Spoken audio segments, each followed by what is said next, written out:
Eh bien bonjour à tous et bienvenue sur RTV Coiffure. Donc non, je ne vais pas vous parler d'amour, je ne vais pas vous faire une chanson. Alors je me présente Antonio Martins, je l'ai fait sur une précédente vidéo, mais j'étais différent, j'avais un autre accoutrement. Alors je suis coiffeur comme vous depuis 32 ans. Je suis formateur, coach, accompagnateur en entreprise et je dispense des méthodes de visagisme Total Look qu'un monsieur a créé qui s'appelle Claude Julliard. C'est la méthode de visagisme Total Look par Claude Julliard. Alors, le but de cette vidéo, comme on me l'a eu demandé, et puis je vois encore souvent passer des fois des messages sur Facebook, je vais vous parler de revente. La revente salon contre les produits de grande surface. Beaucoup s'interrogent, beaucoup ont peut-être pas confiance aussi de pourquoi c'est moins cher, c'est plus cher en salon par rapport aux clientes, il faut toujours se battre. C'est vrai que c'est pas évident. Donc je vais vous parler que de nous et de la grande surface. Je ne parlerai pas des grossistes, car ça méritera une autre vidéo sur laquelle on pourra parler de notre métier, de l'évolution, de se réinventer. Je vais vous donner d'abord quelques chiffres sur la revente. Alors comme vous le savez, pour la plupart, nous avons, par rapport à notre chiffre d'affaires, nous sommes à peu près à 5-6% de revente de notre chiffre d'affaires salon coiffure. A savoir que 75% de produits cosmétiques capillaires vendus viennent de la grande surface. Donc les clientes achètent beaucoup, oui, en grande surface. Par le digital, pour ceux qui vont chercher des produits sur le digital, ce qui vient en premier lieu, à 54%, c'est le prix. Ceux qui cherchent sur le digital, c'est d'abord le prix. Et 42% ensuite cherchent la marque. Voilà, donc c'est quelques chiffres qui sont importants à savoir. Il y en a bien d'autres, mais ils sont quand même, je pense, assez essentiels. Il y a une société d'études qui s'appelle la Cossedal qui montre que 7 clientes sur 100 ont vécu un diagnostic. D'après l'étude menée sur des clientes, 7 sur 100, oui, ont vécu un diagnostic. Et pourtant, nous, coiffeurs, on affirme avoir réalisé, nous sommes 9 sur 10, avoir affirmé réaliser des diagnostics. Alors, pourquoi ne conseillons-nous pas plus à nos clientes? Pourquoi ne parlons-nous pas plus de leurs cheveux? Tel on fait un diagnostic pour quel ombré on va faire, quelle coupe, quelle méthodologie on va employer, mais pourquoi on ne parle pas de leurs cheveux aussi, de leur entretien, suivi à la maison? De toute façon, que quand elles reviennent nous revoir, leurs cheveux sont quand même un maximum beaux, entretenus et agréables à coiffer et pouvoir avoir nos produits après quand on va faire des couleurs ou autre chose. Voilà.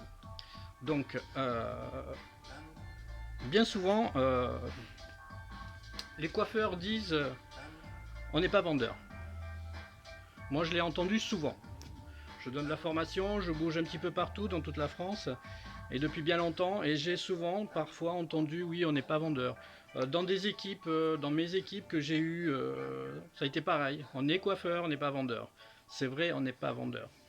On n'est pas vendeur. À l'école, dans les formations, nous, pour notre génération, on en parlait peut-être, mais on n'a pas une formation spécifique à la revente parce qu'on est coiffeur. Apparemment, on ne fait que le cheveu.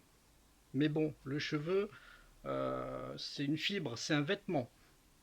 Dans une certaine méthodologie de travail dont elle fait partie de mon univers, on assimile le cheveu à un vêtement parce que ce vêtement-là habille quand même le visage.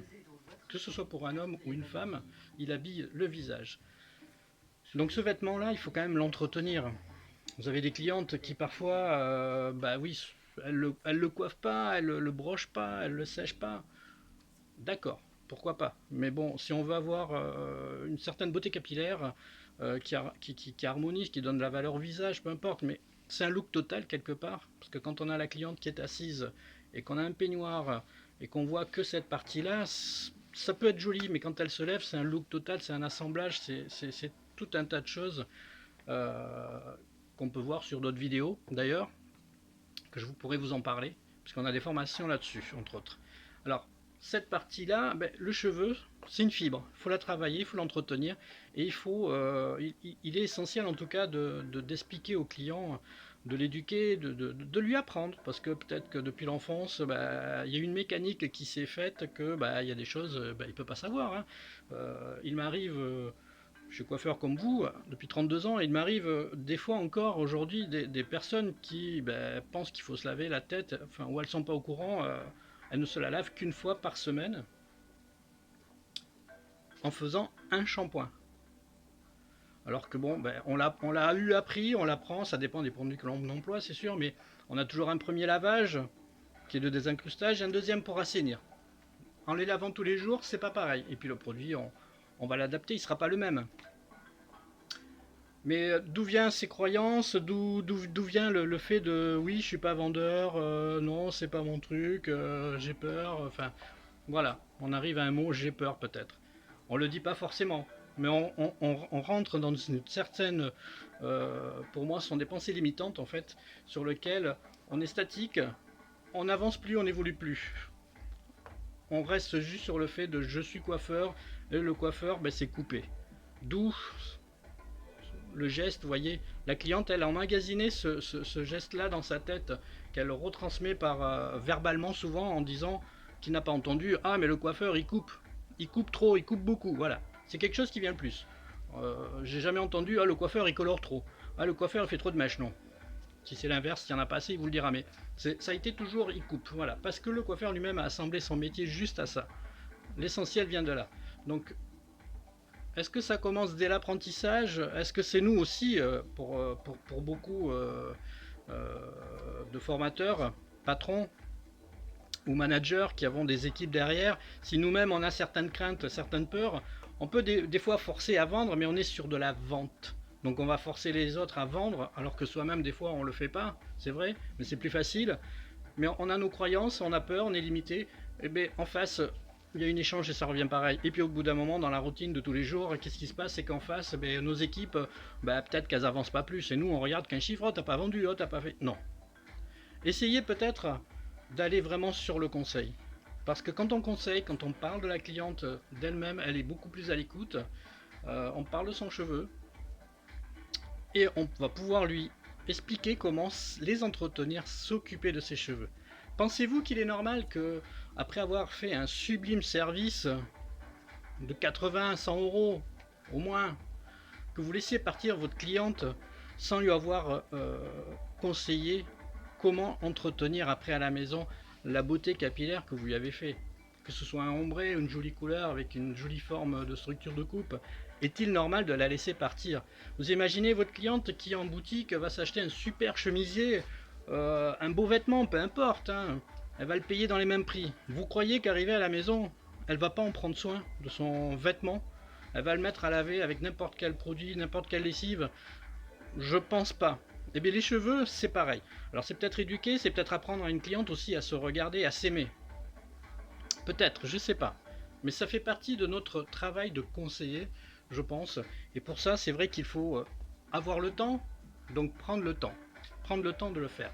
Pour nos jeunes que l'on forme, ou des employés à qui on va peut-être apprendre dans nos équipes à revoir le fait de vendre, c'est pas le bon mot, c'est pas vendre, on ne vend pas, on propose.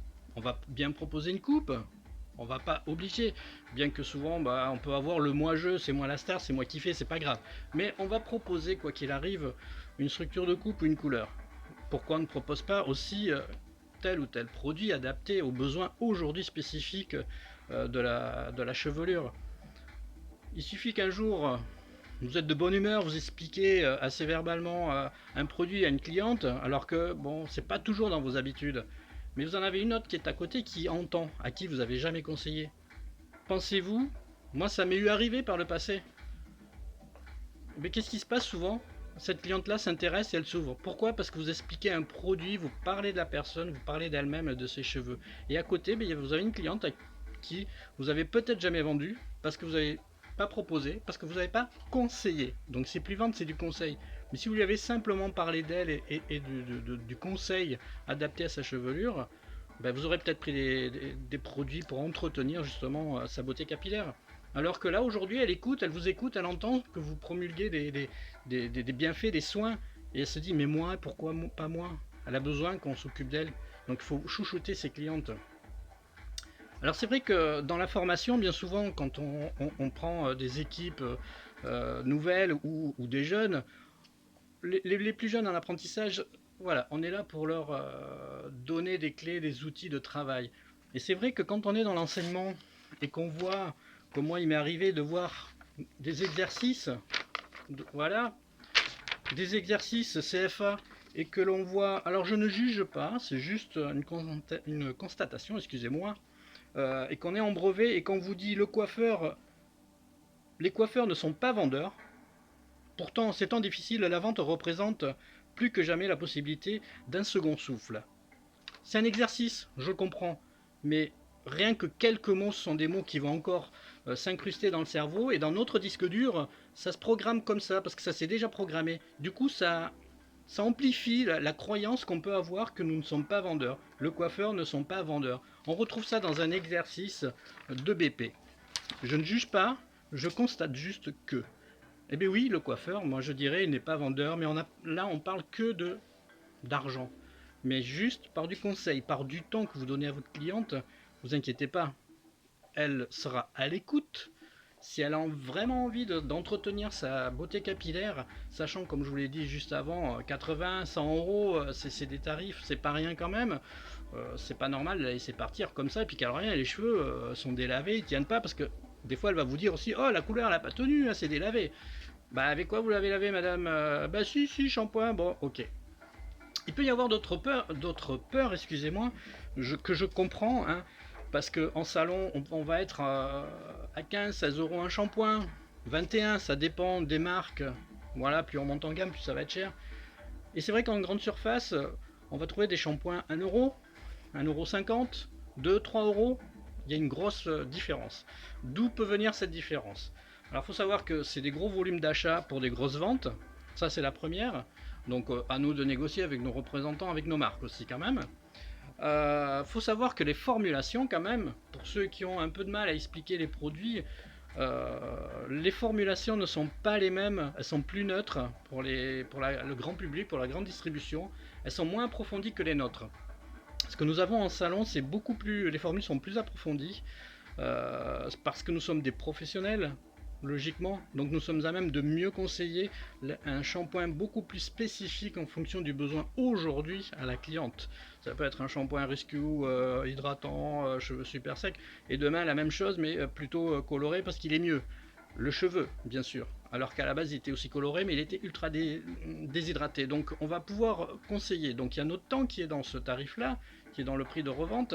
Il y a la formulation, parce que les shampoings que nous avons en salon, il faut savoir qu'ils ont une charge cationique quand même un peu plus importante qu'en grande surface, si des fois certains en ont bien sûr. Cette charge cationique qui sert à jouer le rôle d'un aimant, et pour mieux fixer les cheveux, les pigments, excusez-moi, pour mieux fixer les pigments sur le cheveu. Voilà, une charge cationique assez importante, que l'on retrouve dans nos shampoings professionnels. Et petit détail, que peut-être certains l'auront remarqué, alors bien évidemment, pour pas de... Je montre pas les marques, si je vais y arriver, j'ai pris deux produits de grande surface, mais deux marques assez importantes, assez leaders, assez connues, mais j'en ai pris deux, différents, cheveux colorés bien évidemment. Je vais vous montrer quelque chose, entre autres. Si j'y arrive, est-ce que vous voyez l'orifice de sortie du produit? Voilà. Voilà, on le voit peut-être mieux sur celui-ci. Au niveau du diamètre, il est assez large. Il est assez large, assez mou, assez souple les flacons. Ce qui fait que, qu'est-ce qui se passe? Plus c'est large, plus quand on le verse, plus ça tombe. Le produit sort énormément. Donc, comparé à nos produits que nous allons avoir chez nous en salon. Donc le produit est un peu moins consistant, donc on va en gaspiller un peu plus, le client va en gaspiller un peu plus, il va en consommer un peu plus, donc des achats beaucoup plus fréquents. Ça fait partie des petites différences pour ceux qui ont besoin et envie d'expliquer quand même les pourquoi du comment. Voilà. Mais pensez que ce qui est quand même assez important, c'est parler de la cliente, parler d'elle, parler de ses cheveux, conseiller-la par rapport à ses besoins. Il faut rester professionnel, hein, parce que le médecin du cheveu, je pense pas que ce sont les grandes surfaces. Les pharmaciens ont fait des études, mais ce ne sont pas les médecins du cheveu non plus, parce qu'il y a des produits en vente en pharmacie qui peuvent être bien, hein, mais nous avons fait nos études pour ça, pour être coiffeur, avec toutes les connaissances qui vont avec. Donc soyez performant dans ce domaine-là, de bien connaître votre follicule, les couches de l'épiderme, du cheveu. Enfin, ça vous permet d'être que meilleur, d'avoir un conseil un peu plus approfondi quand il y a besoin, parce que vous avez des personnes qui vont être plus cérébrales, plus à l'écoute, d'autres personnes plus gestuelles, plus en mouvement. Bon là, c'est différent. Voilà, nous avons plusieurs catégories de clients à qui on va avoir un discours qui va être différent. Euh, Ces discours-là, je pourrais vous en parler sur d'autres vidéos aussi. Donc il y a une bonne méthode, une bonne méthodologie de diagnostic. Prévoyez du temps pour chouchouter les clientes. Parce que moi j'ai souvent entendu, oui mais j'ai pas le temps, les rendez-vous sont serrés. Alors je l'ai beaucoup entendu ça pour du diagnostic. Comme je suis formateur en visagisme et conseiller, c'est quelque chose qui revient souvent. C'est vrai, vous n'avez pas le temps. Ben, faites quelque chose comme vous avez l'habitude de faire aujourd'hui dans votre salon, parce que vous avez un timing ultra serré. Mais votre timing est ultra serré, pourquoi? Parce que vous avez un tarif ultra serré. Si vous avez un tarif adapté à du conseil, à vous de jouer sur deux volants, avoir une tarification double, une pour un travail courant avec un service rapide et un diagnostic qui est presque inexistant à la limite, c'est juste le subjectif verbal, et un autre avec un autre tarif où là vous avez un tarif temps sur lequel là vous verrez, vous serez plus en confort, moins stressé, vos équipes, pour ceux qui ont des équipes, seront plus détendues dans le travail pour mieux s'occuper de la cliente.